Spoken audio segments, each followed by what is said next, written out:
Ikaze cyane wowe dukurikiye kuri The Fina Topic wakoze kubana natwe.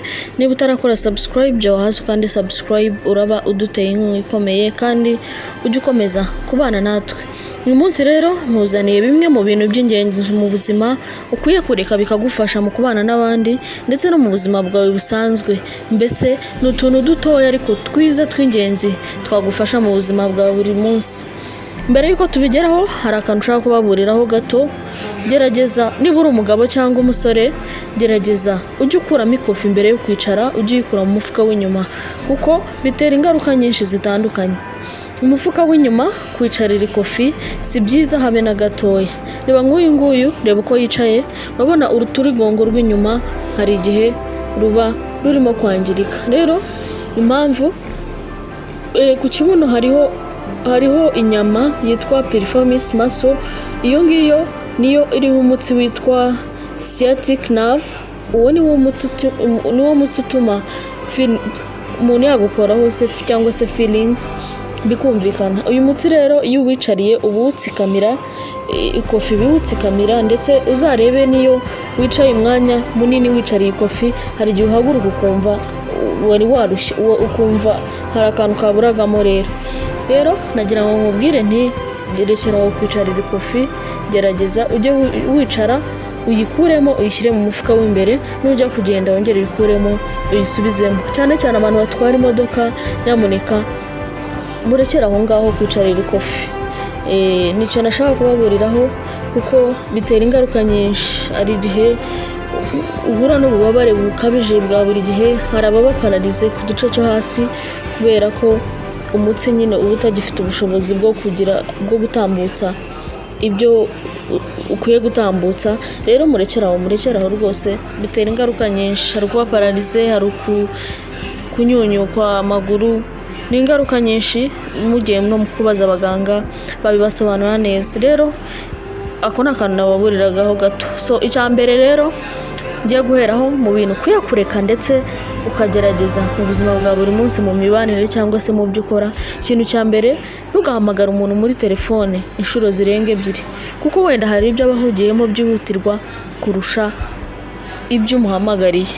So rero niba uhamagaye umuntu rimwe kabiri ukabona ntafata, bireke. Naba ari umuntu nawe ubona ko bikwiriye araza kuguhamagara.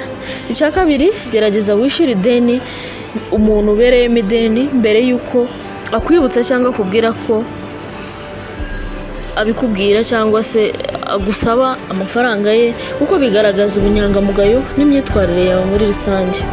Icyo cyari icya kabiri. Icya gatatu, niba umuntu agusohokanye, gerageza ntusaba ibintu bihenze birenze ubushobozi bwo wari kwishyura yaba ari wowe wisohokanye. Abenshi aya makosa barayakora. Umuntu yaba agusohokanye ugafata ikintu wifuzaga cya menshi mu buzima kubera ko atari wowe uri bwishyure. No, oya, bireke. Jya ufata ikintu wakagombye kubifata kandi kitarengeje ubushobozi nawe ubireba. Icya kane, gerageza kutabaza ibibazo bitakureba nk'ibi ngibi: ese nturarongorwa, ese nturabyara, ese kutarabura inzu n'imodoka, ese buriya nabo ntago aba byanze. It's just a matter of time. Murekera kubaza ibibazo biri weird, awkward. Icya gatanu, ujya ukingurira umuntu kuri inyuma yawe, yaba mu modoka cyangwa se no mu nzu, yaba ari muto cyangwa mukuru. Hari ukuntu akantu gatoya kari simple gufungurira umuntu, just gufungura umuntu agacaho, biraba bisanzwe, ni byiza, bigaragara neza kandi nta kintu bigukuraho mu by'ukuri iyo ubikoze. Icya gatandatu, niba uteze imodoka n'inshuti yawe cyangwa se mugiye muri restaurant gufata lunch cyangwa se akishyura, gerageza nawe ubutaha nimusubirayo azaba ari wowe wishyura. Biba byiza apana kumurekera ngo azajye wishyura wenyine. Niyishyura nawe gerageza ubutaha azaba ari wowe wishyura. Icya karindwi, gerageza wubaha ibitekerezo bya mugenzi wawe kuko mubona ibintu bitandukanye kandi bishobora kongerera uko ubibona. Hari igihe muba mubona ibintu bitandukanye ukabona ko ariko nyamara igitekerezo cyo buri muntu ushobora kumva ibitekerezo bye ugakuramo ibyo ukuramo, then ukikomereza. Icya munani rero, ntugace umuntu mu ijambo. Gerageza umanze wumva ibyo avuga, nasoza ubone kuvuga. Tuntu tumwe mu tuntu tw'utu discipline dukenewe, ariko tworoshe pe tutaremereye, turoroshye ariko kandi dutuma umuntu ahinduka uko yakubonaga.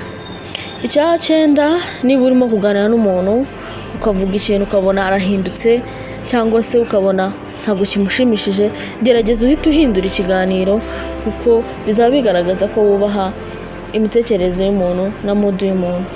Icya 10 rero ni iki ngiki, gerageza gushima niba hari icyo umuntu agufashije cyangwa gukoreye, apana kugenda gutyo gusa vuga ngo urakoze nta kintu biri bugutware.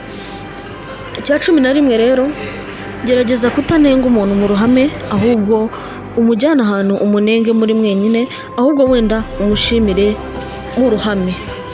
Icya 13 aricyo, niba umuntu akweretse ifoto muri telefone ye, iri kosa abantu benshi bakunda kurikora, wijya kureba hirya no hino uslidinga ureba ibyo atakweretse. No, reba ibyo akweretse none urekeraho. Ibyo bintu bigaragaza discipline ukuntu you never know igikurikira iyo foto, wowe reba ibyo akweretse urekeraho. Icya 14 rero, niba inshuti yawe ikubwiye ko ifite rendezvous kwa muganga cyangwa se appointment ya muganga, wikomeza kumubaza ibintu byinshi ngo ni iki. No, mubwira uti reka nizere kumeze neza, wigendere. Niba ashaka kukubwira azakubwira n'abayiteguye cyangwa se n'abatanabishaka, ariko utamwinjiriye mu buzima. Ahangaha turi muri mind your business, kumindinga business yawe tutivanze mu buzima bw'undi muntu kandi mu mibanire myiza n'ikinyabupfura. Icya 15, gerageza ufate umuntu ukoropa aho ngaho ku kazi, reke gusuzugura umuntu uwo ari we wese, umufate nka boss wawe kumufata. Reka you never know, ibintu birahinduka, ejo ugasanga uko wari uri uyu munsi ntabwo ari kuzaba ejo. Ibintu birahinduka, things changes. Rero reka tugerageze tujye dufata, ibintu birahinduka. Reba nk'ubu ngubu, ubuse wambwira uti bakumva yeri bari he, ntabahari kandi bari bahari. Ibintu urumva bigenda bihinduka, so ashobora nawe kuva kuri ubwo bwo gukoropa ugasanga akoreye ikigo gikomeye kandi ugasanga ubaye umukozi we. So rero icyo gihe ntabwo ugira ipfunwe iyo wamufashe neza. Icya 16, niba urimo kuvugana n'umuntu reka kureba muri telefone, mutega amatwi. Iyo urimo kureba muri telefone bigaragara nabi kandi bigaragara nk'agasuzuguro. Rero reka mbabwire kandi nawe uzarebe iyo uvugana n'umuntu ari muri telefone birajenana. Please reka turekeraho tujye dukora ibintu nyine byiza birimo discipline bisobanutse. Niba uvugana n'umuntu gerageza telefone uyishyize ku ruhande, nimurekera kuvugana aba ari buyifata, it's okay. Icya 17 kiravuga ngo ntukagire inama umuntu utazi gusabye, tegereza nagusaba ko mugira inama bari buzimugira. Umuntu si byiza kuzibwira umuntu ngo kora gutya, wenda ntago akeneye inama zawe, wabwirwa n'iki? So murekeraho kugira inama abantu batazi basabye, biba byiza cyane.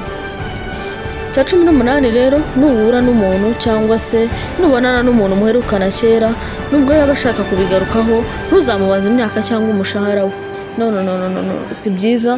Musuhuze nk'umuntu mwari mukumburanye, ariko ntujye mu bibazo biri private, keretse wowe ntabishaka akabikwibwirira ku giti cye, ariko wowe ntukabikora ibyo bintu.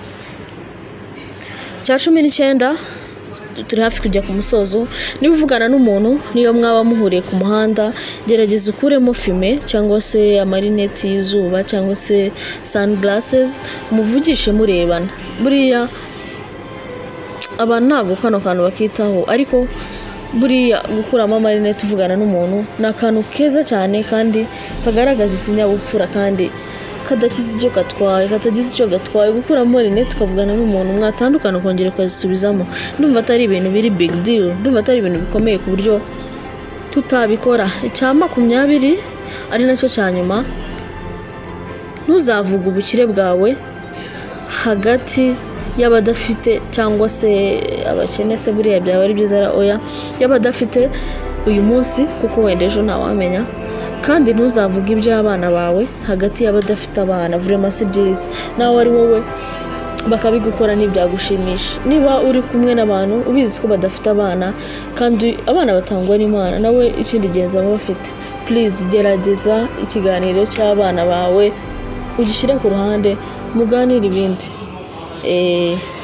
Rero kambahe bonasi cyanyuma, buriya hari akantu keza cyane abantu badakunda gukora ariko ni keza. Buriya gushimira, nta muntu udakunda gushimirwa. Ndabizi ukoze akantu gatoye umuntu akagushimira biruta kwa kundi waba wakoze ikintu kinini umuntu ntagushimire.